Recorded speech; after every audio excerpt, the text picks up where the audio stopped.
Halo teman-teman, kali ini saya akan menjelaskan tentang teori penawaran dalam ekonomi. Kalian tahu gak sih apa itu teori penawaran? Teori penawaran dalam ekonomi menjelaskan bagaimana produsen menentukan jumlah barang atau jasa yang akan ditawarkan pada harga tertentu. Sementara dalam ekonomi Islam, teori ini serupa dengan ekonomi konvensional, namun mengedepankan prinsip etika, keadilan, dan tanggung jawab sosial. Oleh karena itu, pemahaman tentang konsep total cost, marginal cost, pengaruh pajak penjualan, dan internalisasi biaya eksternal penting untuk mengatur aktivitas ekonomi sesuai dengan prinsip syariah. Yang pertama, saya akan menjelaskan tentang pengertian total cost dan marginal cost. Total cost atau biasa dikenal dengan biaya total adalah keseluruhan biaya yang dikeluarkan dalam proses produksi.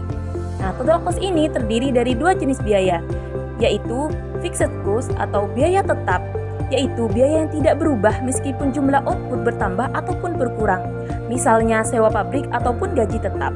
Yang kedua adalah variable cost atau biasa dikenal dengan biaya variabel, yaitu biaya yang berubah seiring dengan jumlah produk yang dihasilkan. Contohnya, bahan baku ataupun tenaga kerja yang tidak tetap.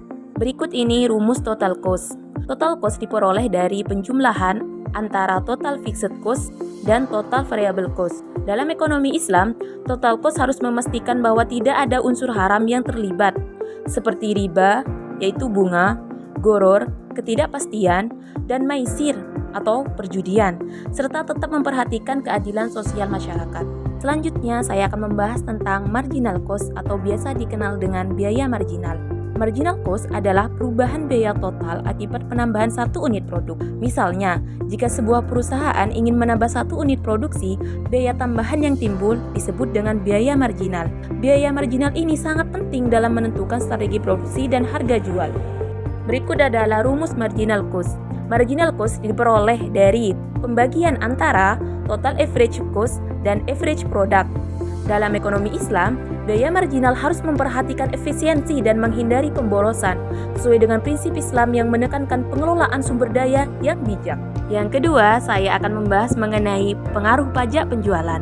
Pajak penjualan adalah pajak konsumsi yang dikenakan pada barang maupun jasa. Pajak ini dapat mempengaruhi harga barang yang dibeli oleh konsumen dan dapat mengurangi daya beli masyarakat. Ada dua jenis pajak utama. Yang pertama PPN, pajak pertambahan nilai, dan yang kedua adalah PPNBM, pajak penjualan atas barang mewah. PPN yaitu pajak yang dikenakan pada setiap tahap produksi dan distribusi barang dan jasa. Sedangkan PPNBM adalah pajak yang dikenakan pada barang-barang yang dianggap mewah. Pajak penjualan ini dapat mempengaruhi beberapa hal. Yang pertama, konsumen. Harga barang atau jasa yang meningkat dapat mengurangi daya beli konsumen. Yang kedua adalah produsen.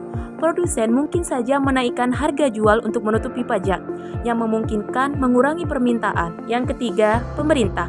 Karena pajak penjualan adalah sumber pendapatan yang digunakan untuk membiayai layanan publik. Yang keempat, ekonomi umum. Pajak penjualan dapat menyebabkan inflasi dan pengurangan konsumsi terhadap barang maupun jasa. Yang terakhir, pengertian internalisasi biaya eksternal. Internalisasi biaya eksternal adalah proses di mana produsen ataupun pelaku ekonomi memperhitungkan dampak negatif atau positif dari kegiatan ekonomi mereka terhadap pihak lain yang tidak terlibat langsung dalam transaksi ekonomi tersebut.